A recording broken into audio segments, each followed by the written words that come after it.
Hi, everyone, and welcome back or welcome to the Psychology of Success. I'm Paul McVeigh, and I'm delighted to introduce us today. Lauren Johnson is a mental conditioning coach in the United States, having worked with athletes at all levels of sport, from the IMG Academy in Florida to most recently with the New York Yankees baseball team. And in the past 12 months, Lauren has decided to start her own company so she can continue to have the flexibility of working with professional athletes, but also with military personnel and business leaders too. So Lauren, welcome to the show. Thank you so much for having me. I'm so excited to be here.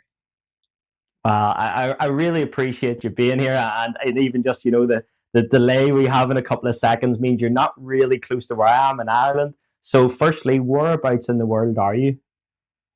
I am in Northern California, closest to Sacramento. Oh, beautiful. Sounds lovely, and I'm sure it is lovely. So listen, Laura, I want to kick off this show the way I would ask everybody who's been on so far. I've had really fortunate to have some amazing guests. I'm delighted that you can join us today. So the first question is, what is the definition of success? That is a great question, and one that I actually challenge a lot of the people I work with to answer. I think a lot of people define success as a result, but I define success as a process. It is showing up when you said you would.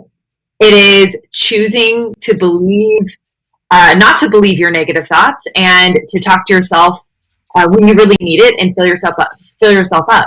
It's showing up as the best version of your, making the right decisions when it matters, and if you don't, learning from your mistakes. And so to me, success isn't necessarily the result of something that you do, but your willingness to show up and work the process.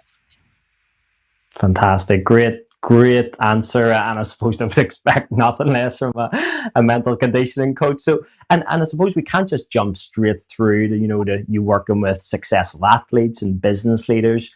I think one of the reasons why I really wanted to talk to you today, Lauren, is because the journey that you've been on probably isn't the normal, typical journey. And the fact that you're working at that elite level with whether it's sport, business, military, I just love to understand a little bit more of how that happens. So, is sport something you always loved when you were a kid, and that's kind of natural progression for you, is of how you ended up doing what you're doing? Absolutely. I grew up playing soccer at the age of 5, and I played all the way through college and just completely fell in love with it. It was that sport, what it did to me is it matched challenge and camaraderie and this team environment. And so it wasn't just about me, it was about everybody on it. And so I enjoyed it, but it was also a huge challenge for me as well to constantly, see how I can get better and I can improve. So at the college level, it was actually third game into my senior year. I received my 5th concussion. And I was told it was no longer safe for me to play. My neurologist actually told me, he said, Lauren, if you want to remember your name at 40, you can't play. He said, it's not safe, and I can't guarantee that this next concussion won't be permanent. And so it was a really hard decision. I mean, you can imagine identifying as something like being a soccer player, being an athlete, fill in the blank for you, whoever's watching, and then somebody telling you can't do it. And having that taken away from you and having to choose between this passion and this love that you have and your health. I mean, it wasn't even a question that my health was more important, but, it took a while for my mind to catch up to that. And it was a really difficult transition, but it actually led me to where I am now.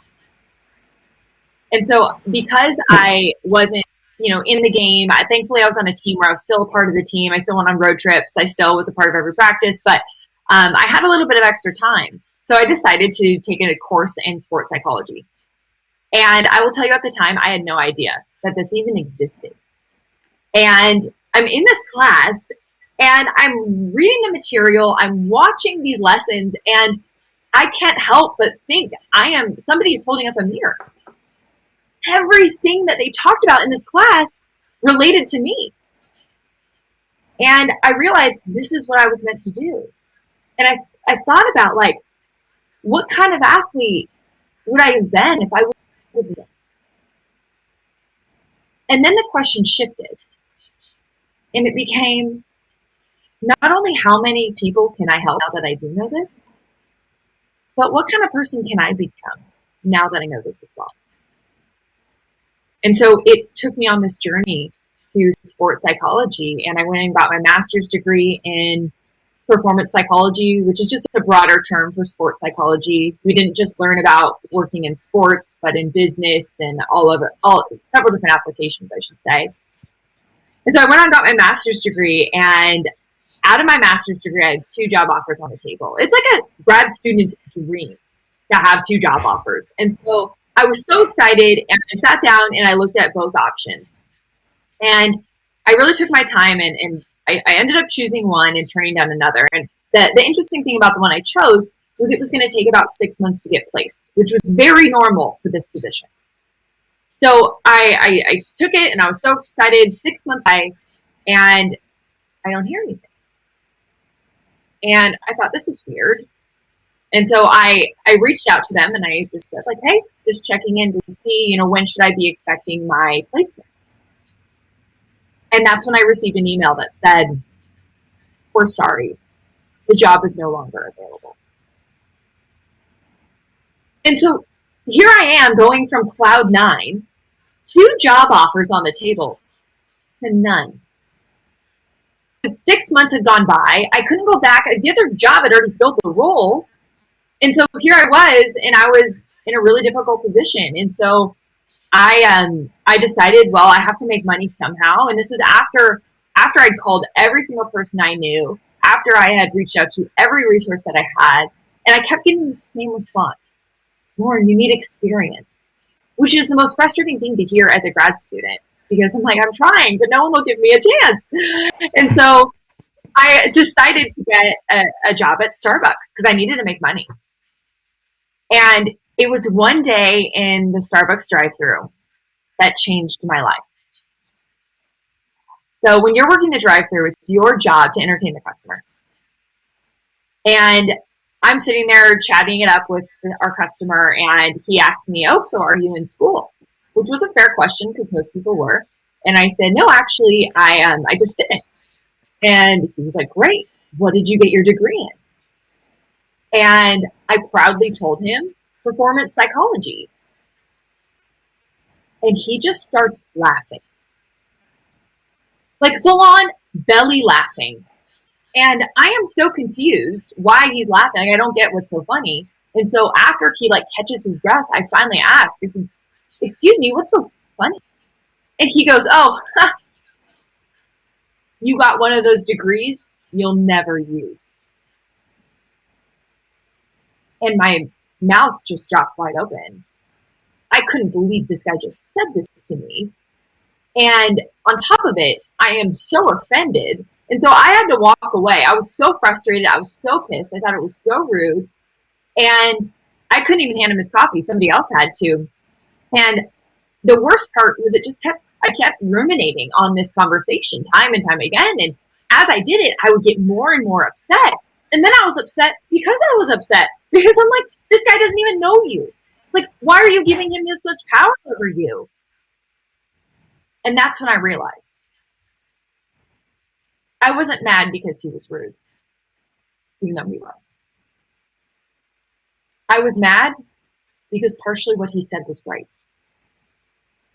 Here I was, over 6 months out of grad school, and I hit a roadblock, and here I am choosing to work at Starbucks. Like, you're not going to get very far if you turn around at your first sign of adversity. And here I am turning around at adversity, not trying to find another way, waiting for another job to come to me. And I'm supposed to be an elite mental performance coach? Who the hell am I going to be? Or how the heck am I going to be the best version of myself, become one of the best mental coaches in the world, if I can't take my own damn advice? And so that was the evening that I actually Googled how to start your own company. And I started my own consulting company grinded it out, did a lot of stuff for free, all while still working on the side. And after a year's time, I got an opportunity to interview with the Yankees, and I got the job. And then 4 years later, here I am. 4 years later, here I am, and I am now opening my own consulting company again. That's amazing. Absolutely incredible story, Lauren. I think what is probably the first thing that comes to my mind is, just going all the way back to when you were talking about being an athlete at college, and of course, if you understand the college system in the US, you know that it's almost like playing professionally, and not being able to carry on doing that. And so I think the pattern for me that keeps reappearing in your life is that resilience and that ability to transition or to be flexible and getting over those obstacles, which is really, really impressive. So I suppose the question that really comes to mind is, did you think that you needed to be the best version of yourself when you were just coming out of college? Or did you realize then that it's a process? To be honest with you, I chased perfection all through high school and college, in the wrong way.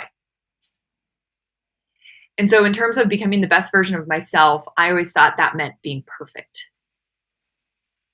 But I realized that I was finding my worth in my results. So when you're talking about defining success, I defined it all wrong. I defined it as being the number one goal scorer, as getting the best grades, as being the captain. It was all these outcomes that I was chasing, and what that meant was, well, I'll tell you, I realized this much later, which was, if you connect your worth to your outcomes, they will always be temporary. And so my definition was all wrong. And so it wasn't until I entered this field of performance psychology and really started to learn how we can use the power of our mind to actually not only become more successful as individuals, but also to get better results. Like those outcomes, I know a lot of people say, well, those, like, it almost sounds like we're saying that's secondary, but results are important. But the way I was going about it was unsustainable. It meant that I was going on this crazy roller coaster ride all the time. My highs were super high, but my lows were so incredibly low. And all that does is lead us to burnout. And so when I learned this, I started to learn how we frame success, how we define the things that we do on a daily basis, and what that means leads to better results than just focusing on results themselves. And so I learned that was showing up as the best version of myself. And I heard this great definition that becoming or being the best is relative to those around you. And what if everyone sucks around you? But being your best is dependent on you. And it's relative to who you're choosing to be. And so that became kind of that new definition, is becoming your best. And when you show up as your best, the level of everything you do will rise. Well, if you're just joining us, I am delighted to say that Lauren Johnson, who's a mental conditioning coach in the US, she has worked with the IMG Academy, she's worked with the New York Yankees baseball team, and she has joined us and she's talking us through how she started into the world of mental performance and elite coaching. And Lauren, when you're talking about the things that you say to yourself, some of the definitions you had of whether it's success or your outcomes of what you wanted to achieve, how many ways or what kind of characteristics, attributes, traits do you think helped you? Because you mentioned earlier that you wanted to be the best performance psychologist in the world. And I'm just wondering where that came from and why you automatically jumped to being the best rather than just establishing yourself in this field. There's two sides to it. One, I've always been driven. I don't remember not being, and I always wanted to be the best. But if I'm being totally honest, it was rooted in a troubled relationship with my father. He really, really gave me love when I succeeded. And so in my mind as a child, I correlated success with love. And I think that this actually kind of bodes to something bigger for all of us, is that anything taken to an extreme can become a detriment. And that's when I talked about wanting to be perfect, wanting to be the best all through high school and college, and attaching my worth to my successes. That's what I was doing. I didn't realize it at the time, that I correlated success with love. And it became not only success meaning love from my father, but it turned into success equals love from myself. And so once I learned this, even though I do want to be the best, it's shifted from where it's rooted from. And when I say the best, what I really mean, like I said earlier, is my best. I want to become my best, because that's what I can control. I can't control anybody outside of me. I can't control any of that. What I can control is how I choose to show up and what I choose to do on a daily basis.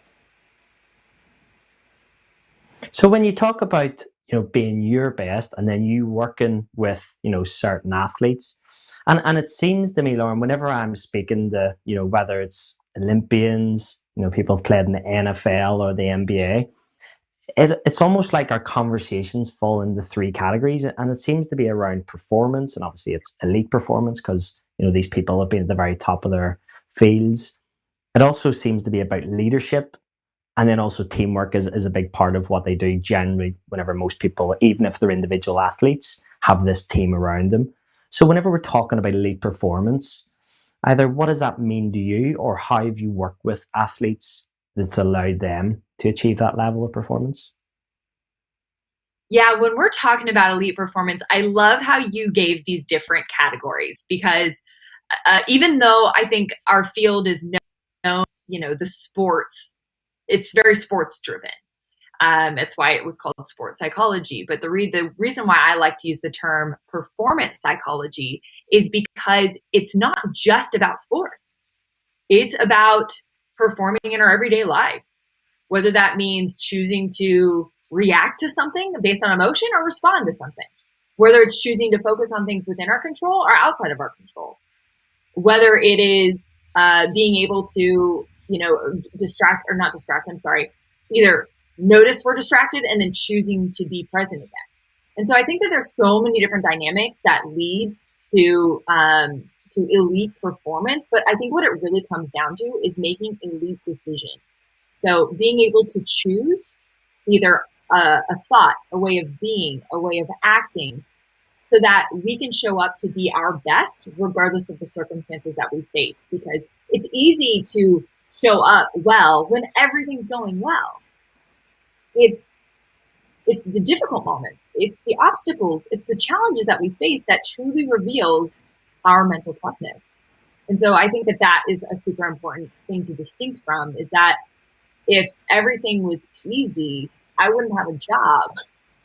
It's when it's difficult, we all have these default settings. And so really what I think that comes down to is upgrading our default settings, these default ways of thinking, these default ways of being, the default of us for seeking comfort, and utilizing how the brain works, and upgrading those default settings so that we can become the best decision makers, even when we're in difficult situations. Yeah, so it's a really good point, and I think it is worth saying again that people can default to that comfort setting because it's part of human nature, isn't it? That we need comfort, we need to have that security around us. But of course, there's always that percentage of the population that want to achieve, want to get to the heights, want that success, and that takes a different process and a different way of being.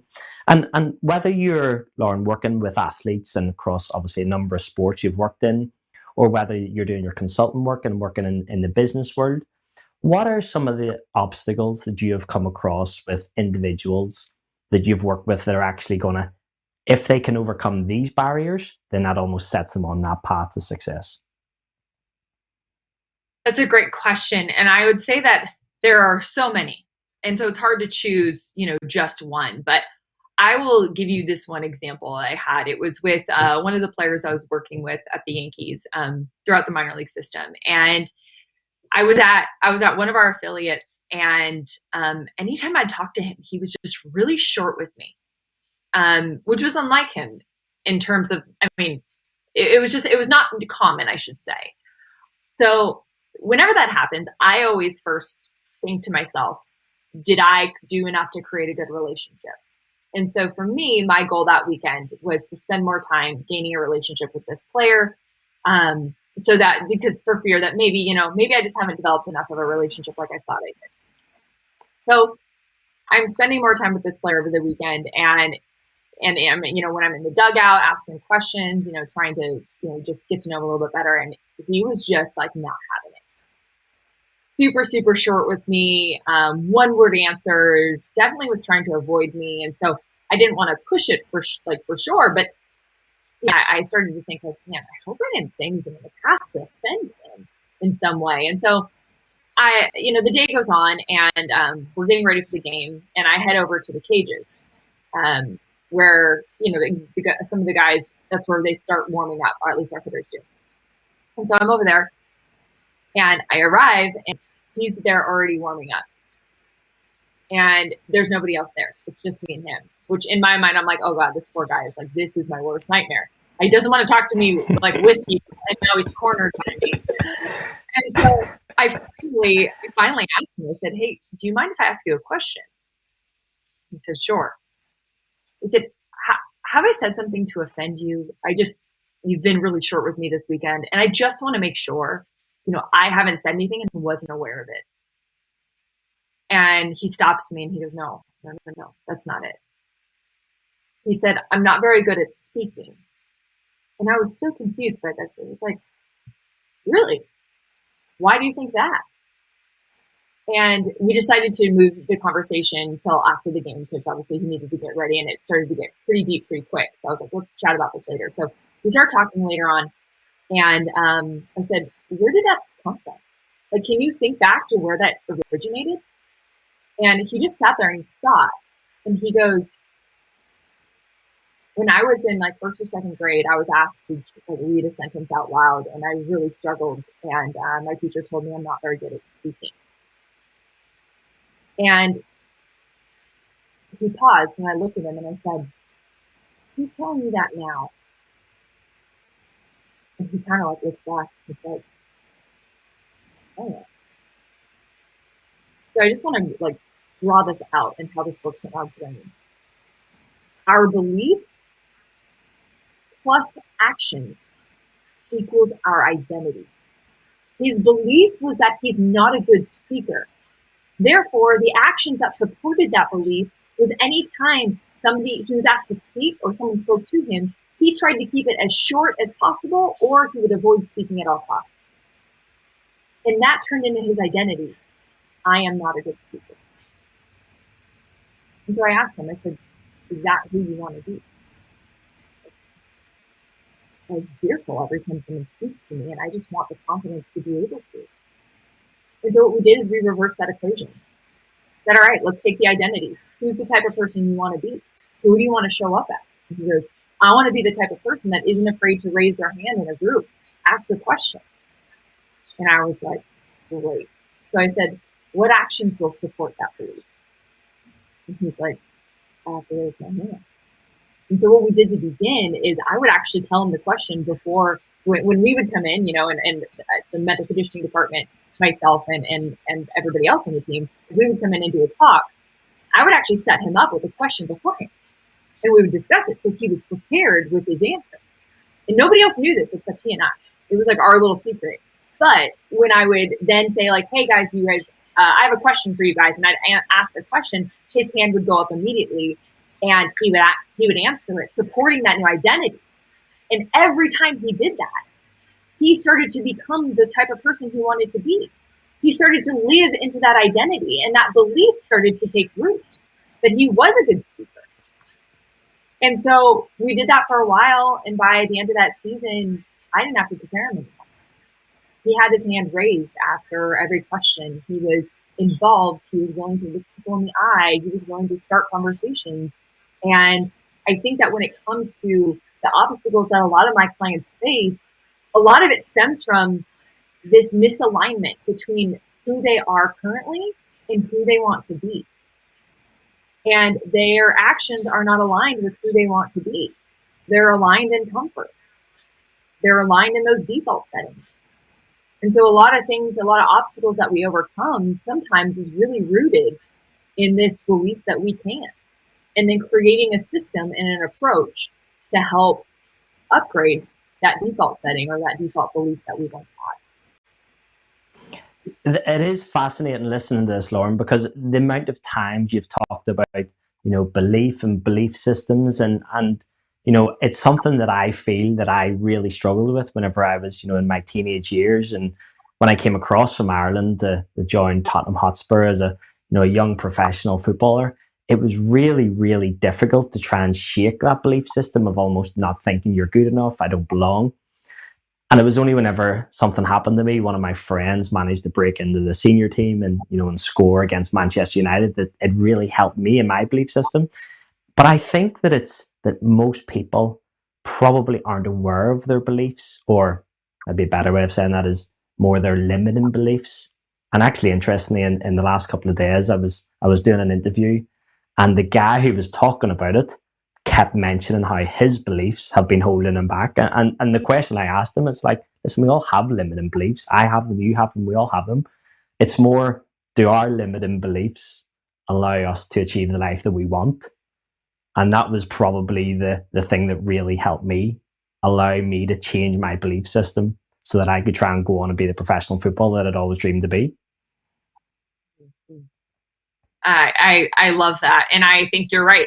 We all have them. It's normal. It's human nature. And so if you have limiting beliefs, the point isn't to beat yourself up about them, but it's to recognize them, because you can't change it if you don't recognize it. If you just never notice it, what is there to change? And so the question becomes, what is that belief? And are these beliefs serving you, or are they limiting you? And what would change as a result of you changing that belief? Would you show up differently? Would you be willing to take risks? Would you stand up for yourself? Would you act with courage? What would those things change as a result of that changed belief? And I know that a lot of that stuff comes from being self-aware, and self-awareness comes from taking time to reflect. And so if you're not already doing that, one way to really understand some of your beliefs is to start reflecting on the things that you do on a daily basis. And 3 great questions to ask yourself is, what went well today? Because no matter how bad your day is, you need to exercise that optimistic muscle and find something that went well. Again, not lying about your situation, but choosing something of your situation that maybe you can gain from it. Because one of the biggest predictors of success is your ability to see the opportunity in the struggle. And number 2 is, what can I do better? Right? We can always improve. And so a lot of times we don't want to get complacent. And so it's looking at those fine details. It doesn't mean not celebrating your wins. It means celebrating your wins and thinking about, how can I even get better from here? What's one thing maybe I would have done different? And then the last one is, what did you gain from that experience? Is there something that you learned? Is there a lesson that you can pull that you can use pulling forward? And what you'll start to notice is, as you journal, you'll start to see these patterns that pop up in your ways of thinking, in your ways of being, in your ways of showing up, in the ways that you handle obstacles, the way that you handle successes. And as you start to understand these patterns, then we can pick and choose those ones that we want to upgrade or change. And with that change will result in a better version of ourselves. Yeah, that's brilliant. And the way that we behave, of course, drives so many of our outcomes and what happens to us in life. And I'd just be interested in your opinion or your understanding of how much our self-talk, or the way we speak to ourselves, is going to impact our behaviors. Oh, you're hitting on such a big topic for me right now. Self-talk is so huge. You are the most important person you speak to on a daily basis. And I will explain actually what happened to me when I left grad school. So when I left grad school, I had this idea that in my mind that positive thinking was the answer and negative thinking was the problem. And about a couple months in, I'm like sitting here reflecting on myself as a mental coach, and I can't get these negative thoughts out of my head. And I keep having these negative thoughts. And I start thinking to myself, like, am I mental coaching wrong? Like, is there something wrong with me? Like, why can't I eliminate these negative thoughts? Like, isn't that what I'm supposed to be teaching my clients how to do? And that was when I realized that there was a gray area that isn't necessarily fully covered in research. It isn't necessarily fully covered in my studies. And I realized there's a difference. Instead of positive or negative, that is secondary to productive. And so when it comes to negative thinking, there's a difference between choosing to be negative and recognizing the negative of your situation. It is unproductive to just be negative, but it's productive to recognize the negative of your situation because it allows us to plan and prepare for how we're going to face it. It's kind of like driving on a highway and ignoring a road closure sign. You want to welcome that information so that you can plan your detour and avoid a disaster. And then when it comes to positive thinking, it's unproductive to just slap a false positive on a negative situation. That never worked for me. I'll tell you that right now. My brain picked up on that immediately. But it's productive to find the good in the bad. It's not about lying about your situation, but choosing the part of your situation you're going to focus on. And so positive thinking is not always productive, and negative thinking is not always unproductive. Wisdom is knowing the difference between those two. When it comes to self-talk, when it comes to the way that we're talking to ourselves, the question I often ask is this productive? Because sometimes telling myself, like, Lauren, you're better than that. Come on.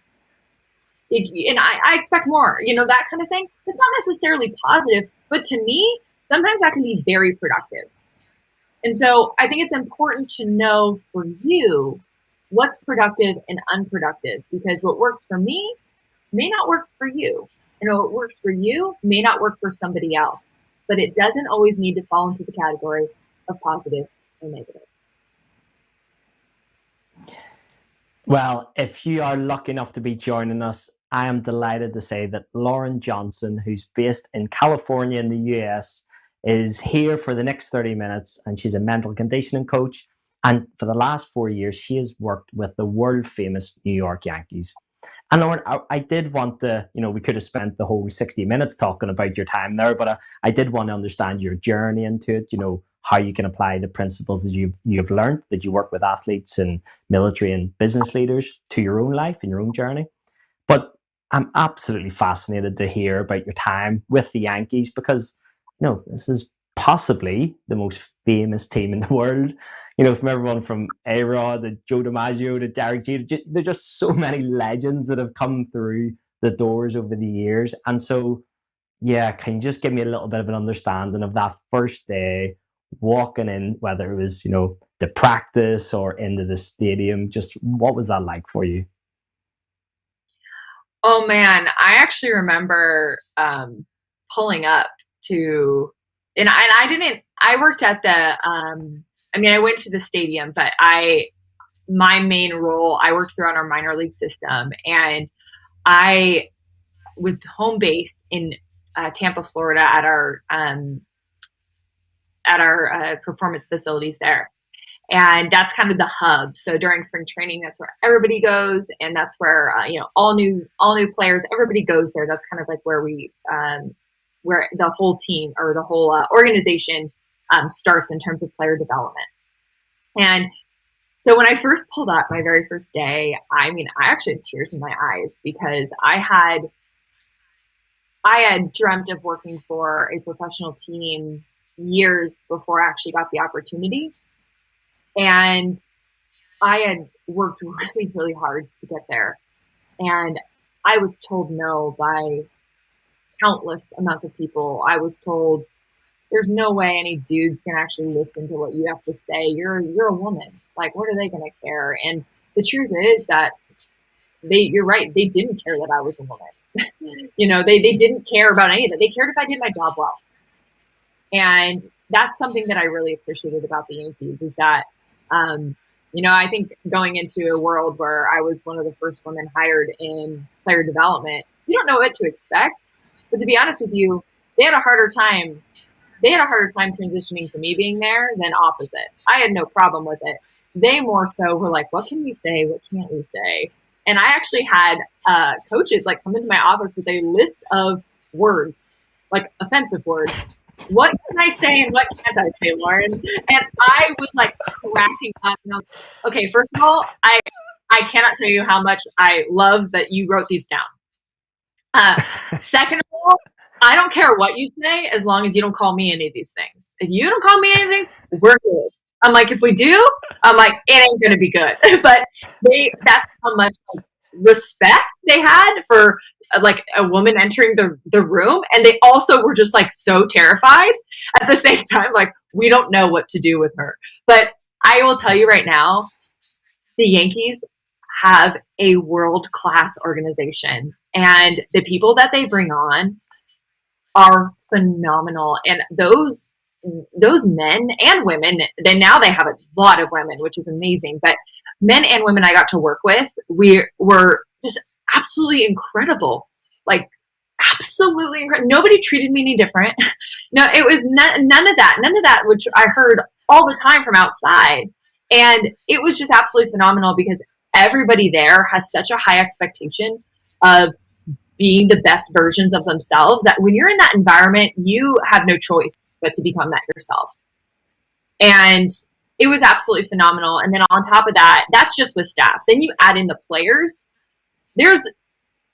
It's pretty incredible to a group of people that are all striving towards just such an elite level goal and taking this risk in their life. Because if you look at it from the opposite end and you look at the end of their families, a lot of them have supportive families, but many of them didn't. Many of them had families that were like, why aren't you going to get a real job? Like, what are you even trying this for? And it's not an uncommon response. And I always say this because I find it to not only be a helpful thought, but also one that's very true. Is that when people close to you don't support what you're doing, it's not because they dislike you or they want to see you fail. Most of the time, it's because they love you and they're doing their best to protect you. And they're projecting their fears of seeing you not reach your dream or reach your goal on to you. And to protect you, they're saying, hey, this is a much easier route. Like, why are you doing this to yourself? What they don't understand is you or, especially my players, they would rather live in a world of uncertainty, go all in on what they want and take the risk with no guarantee of success than to live life comfortably. And what I would tell them oftentimes is it's not their goal, it's yours. They don't have to understand it. You do. And so it was really a great environment to be around because not only are you around a lot of people taking a huge risk and risking everything to be there and have these huge goals and these huge passions and these huge whys behind what they did, but then you're also working around a group of people and staff that wants to support them in the best way that they possibly can because they want to see them succeed. And they also do that by showing up as the best version of them and bringing the best version of themselves to the table. Yeah, that's amazing because I think in the last sort of section of the show, sort of 15 minutes leading up to starting talking about the Yankees, we were talking about elite performance and it's more from an individual point of view. But I think now you've just completely covered it's the teamwork. It's all about the team and it's almost the culture within that organization. You call it a world-class organization. Of course they are, one of the most successful, one of the richest organizations on the planet. And for everybody who wants to aspire to be in that environment, they need to be world class or at least aspire to be and working towards that level. So, is there some of the things around teamwork that really stood out for you? Because on a daily basis, seeing those players and the staff all coming together must have been really empowering. It was pretty phenomenal. The collaboration piece is so important. And the one thing that the entire staff understood and agreed with was that it's not about us at all. It's about our players, 100%. And if they succeed, that's 100% because of, but if they failed, that was because of us. And we took responsibility and how we can prepare that. Now, it doesn't mean the player doesn't take responsibility. Of course they do. But from a staff perspective, we took that very personally. And we were like, okay, what can we do to make sure that that player is more prepared on that end? And sometimes it would be more of a mental performance issue. Sometimes it would be more of a strength issue. Sometimes it would be more of a physical therapy issue. Either way, we all took responsibility for that player's downsides, because we're like, okay, this is part of our job to help prepare them so that they can show up as their best. But when it comes to success, it is not about us at all. We are not out there, at the plate taking a 95-mile-an-hour fastball down the middle. We're not doing that. That's them. And so to me, when I see, and this doesn't happen very often, it's usually like at an amateur level, but we don't take the success of our athletes as 100% them. And I'm really thankful to have worked in such a great area where it's all teamwork. We're all collaborating. We're all working on this one specific player from 5 different angles, 5 different perspectives. But since we're communicating so much, we're able to bring such a different level of support than normal, than being like, okay, well, he's going to go here for this and then here for this. No, we're all sitting down, 8 of us at a table with one player, all discussing from our angle we're going to work on and how it's going to support every other area of development. See, whenever I hear stories like that, it really makes me smile, because whenever I first started working with the English Premier League club that I was working with as a performance psychologist, we had very much that silo way of working, very individual. So you had the physio department or the medical department. You almost had the strength and conditioning department. Then you had the nutritionist, and I was over here in the mental performance side. And it was only after about 5 or 6 years, so this must be around 2015 or 16, did the team start coming together and start working as one, and everybody adding their input on each specific player or each scenario that we came across. But it sounds like that you have been doing that, and obviously the Yankees have probably been doing that for a long, long time. Yeah, and you better leave your ego at the door. Like, it is not about you. If you want it to be about you, this is not for you. Pro sports are not for you. Working with other individuals are not for you. Because you have to check that ego. Like, here's the thing. Sometimes I would be like, okay, I know exactly what this player needs to hear. But sometimes it wasn't best coming from me. And so I had to let go of my ego, and hey, you are a better messenger for this. I don't care how this gets to him, but this is something that he needs to understand, because this is what's holding him back. And so that was the important part about collaborating and trusting with the team that you're working with, is the fact that everybody wanted that player to do and be their best. And sometimes that 100% means that doesn't come from me, or that doesn't come from the person sitting next to me. And so you have to check your ego at the door, because it is not about you. It is 100% about the people that we're serving. Yeah, and I love to hear that as well, because of course, I think ego is a big thing through professional sports. Listen, a lot of times it can be very helpful and allow people to achieve certain levels of success, but I think it's a great point when you say you got to check it at the door. One of the things I was kind of thinking in terms of the way that you would work with these individual athletes, whether you were working at the Yankees, or let's just specifically talk about the Yankees, on a sort of percentage of kind of 1 to 10 or 0 to 100, what were you working on the playing side, and how much were you working on them as a person? Can you describe what you mean by you mean like the playing? I get it now. Sorry. I get it. Okay. So in terms of the actual performance, playing when they're on the field, and then versus the individual side. I think it's honestly probably close to 50-50. I think that oftentimes they interact really often with each other. So to me, it's probably 50% performance, but 50% of that actually came from, our beliefs or something that was happening off the field, or things that have happened in our past, or experiences in the way that we've developed habits before. So I think that it definitely integrates pretty close to being in the middle in terms of the actual things I was working with our players on. Yeah, brilliant. Well, if you have just joined us, I'm delighted to say that I'm here with Lauren Johnson, who's a mental conditioning coach who's worked with all levels of athletes across America, and most recently with the New York Yankees.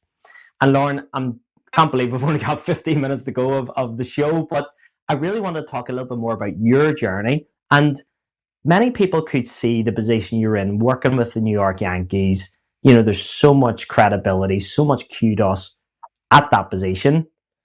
And you decide to walk away from it all. Why?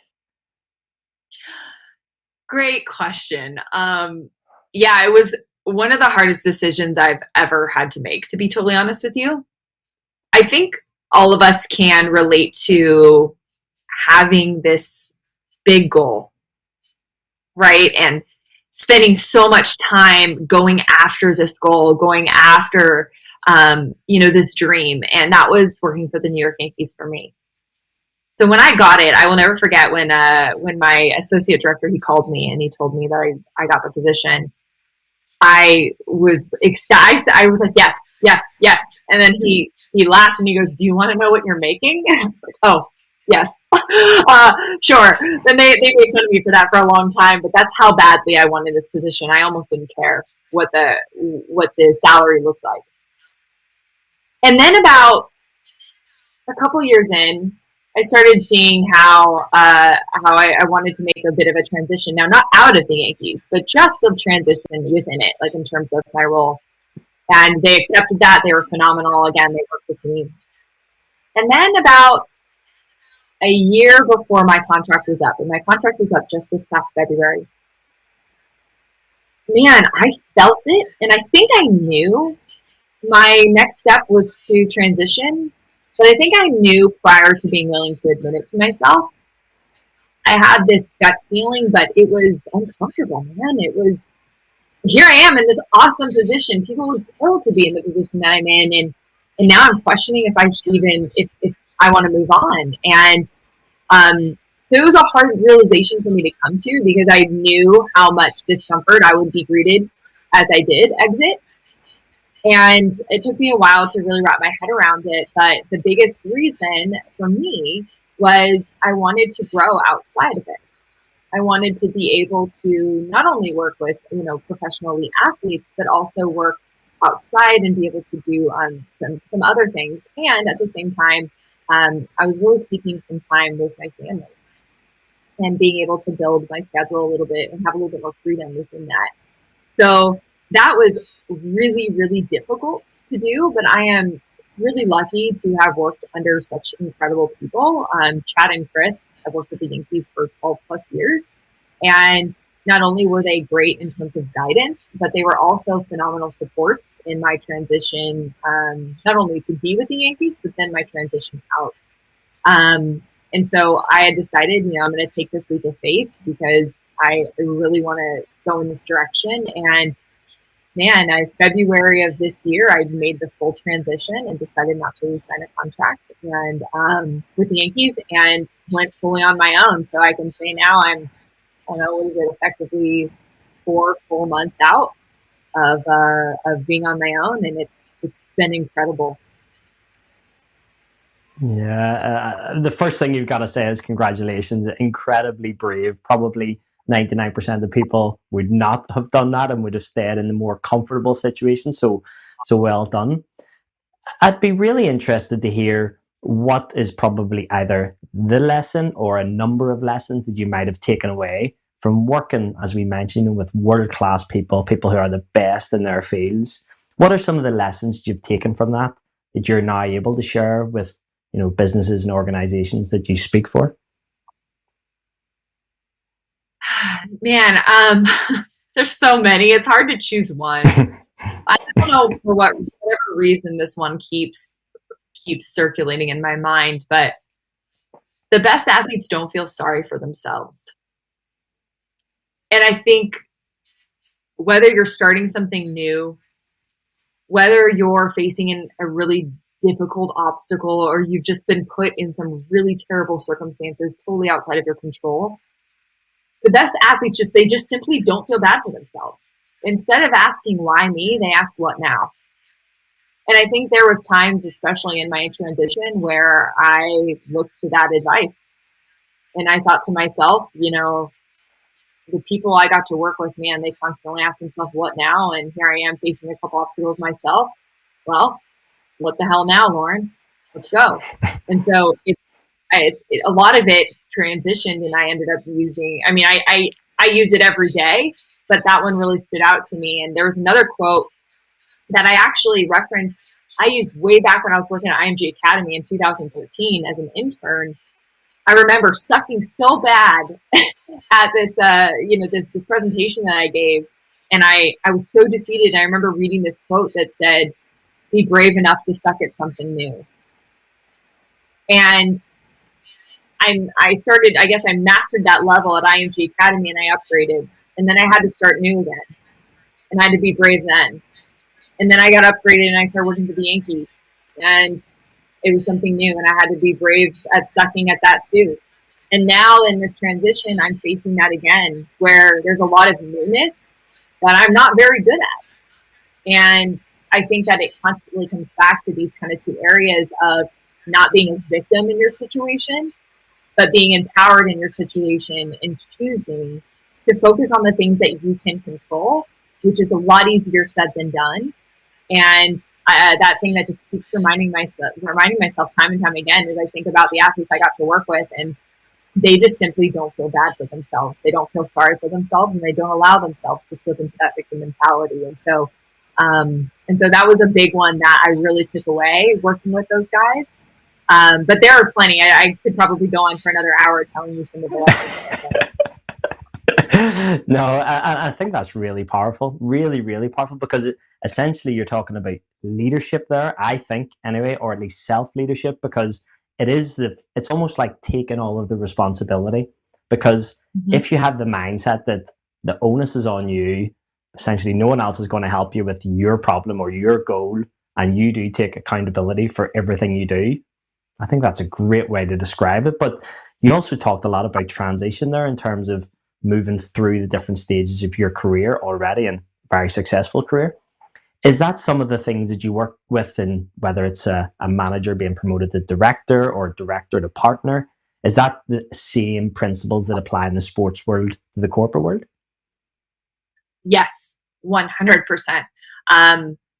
When in sport, obviously the only thing that really changes is the language that you're using. And so instead of talking about, pitching on the mound and the, bottom of the ninth, I'm talking about maybe a discussion you're having with a subordinate that isn't listening to you.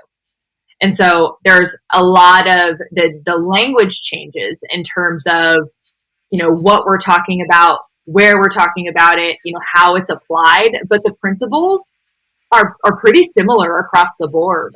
Because like I said before, performance psychology isn't just about sports. It's about the performance of our mind and using our mind to leverage to be in a better position. And so again, the principles typically don't change all that much. Just how we apply them and the language we use to apply them does. Yeah, I think that's also, we touched on it earlier again, self-talk, why that's so important, how that impacts our beliefs. Of course, as we go through, and you talked about, being able to suck at something new, which is a great way of putting it, because not many people do want to challenge themselves, and a lot of people do like staying in the comfort zone, which is understandable, and this is not a judgment in any way, probably more of an observation. And I think that with you, you're showing that if you do have this goal, if you have this dream that you do want to be the best performance psychologist, or as you put it earlier, the best version of you, I think that's really, really inspiring. Yeah, and like you said, when it comes to being brave enough to suck at something new, if you look back at anything that you became a master of or you're really good at right now, I would challenge you to look back at your first attempt. And my guess is, even if you thought it was good at the time, you now think it sucked. I remember I worked with a couple of teams really early on in my career, and I thought I like nailed these presentations, like they're so good. And I look back and I'm like, oh my god, I thought that was good. Like that was terrible. But if you're always giving like your best effort may start out like looking like right here, but every time you give your best effort, it improves. And so what was my best then is totally different compared to my best now. And so, of course, that's why I look back, what was that? But it's just the honest truth, right? And, you can't want to be your best and then go like binge watch Netflix. You can't expect excellence and then like quit when it gets tough. And so I think that a lot of the things I'm talking about, it's not that Netflix isn't great. I freaking love Netflix. It's not that, we don't all want to quit when things get difficult, but it's choosing to remain committed when you don't feel like it. It's choosing to show up even if the only thing that you want to do is go home and lay back down for 10 more minutes. And so the thing is that if we don't train the things within our control to be stronger than the things outside of our control, we will lose to them every time. And so that's really, I think, what a lot of this is it's training ourselves to be able to rely on the things that are within our control, aka our attitude, our effort, the way that we speak to ourselves, the actions that we take, to train those things to be stronger than maybe that random thought that pops in your head, or what that person said about you, or the way you've been treated, or the circumstance you've been put in. Yeah, that's brilliant. Really, really good way to sum up that whole situation.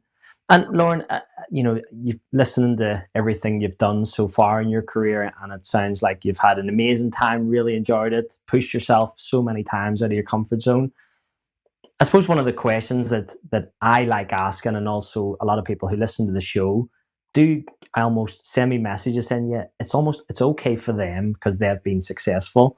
But what about the bad times? And you have touched on a few of them, and I think I might know where you're going with the answer to this question. But has there been a price to your success? Oh yeah.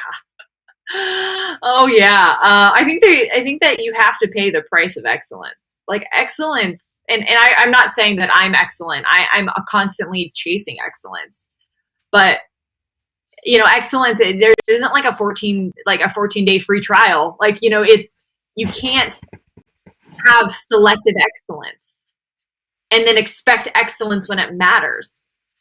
And so I think that there is a price that you pay. You have to show up. You have to put in the reps. It's like anything else. If I'm going to try and gain muscle at the gym, I need to go put in the reps, but I also need to focus on my nutrition. I also need to focus on my mindset as I'm doing it, because that will affect how far I push myself. There's so many aspects that play into mastery, but I definitely think that you have to put in the reps. There's definitely a price to pay as it pertains to that. But everybody's price is going to look a little bit different. And the question is, what price are you willing to pay? And I always think of it like the difference between fast food and healthy food. Fast food, it tastes freaking great, goes down easy to digest. But in the long run, we're going to pay that price. It's not going to be good for us. Or you can choose to eat healthy when your craving says otherwise and pay it now. And you don't have to worry about that later. And so I think the question is, what price are you willing to pay? Because you're going to pay a price no matter what. The question is, which one? Well, brilliant. But let me ask the questions around here, if that's okay. But absolutely fantastic what you said. Okay, I can't believe last question already.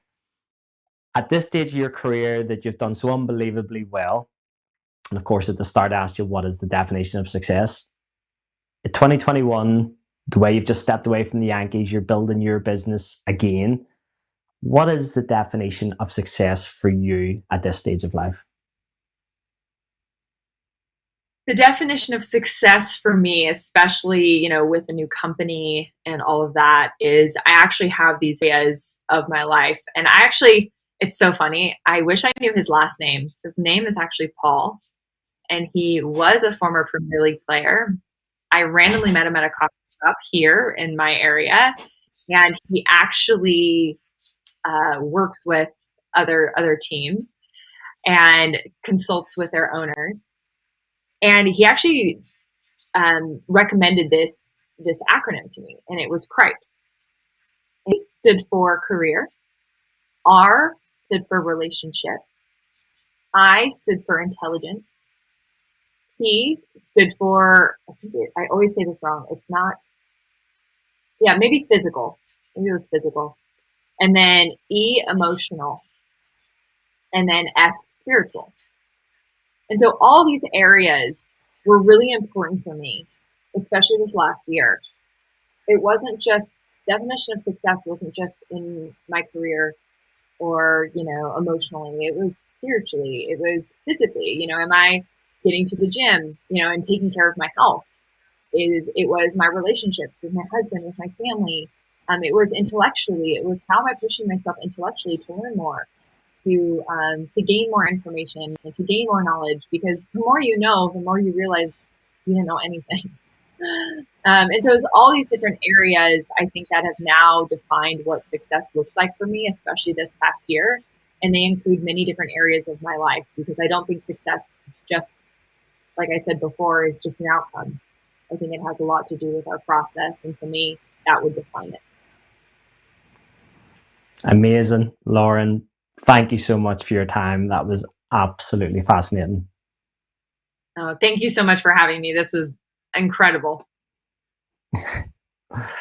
Well, I really hope that you enjoyed that. And if you can, please join us again next time for another episode of The Psychology of Success.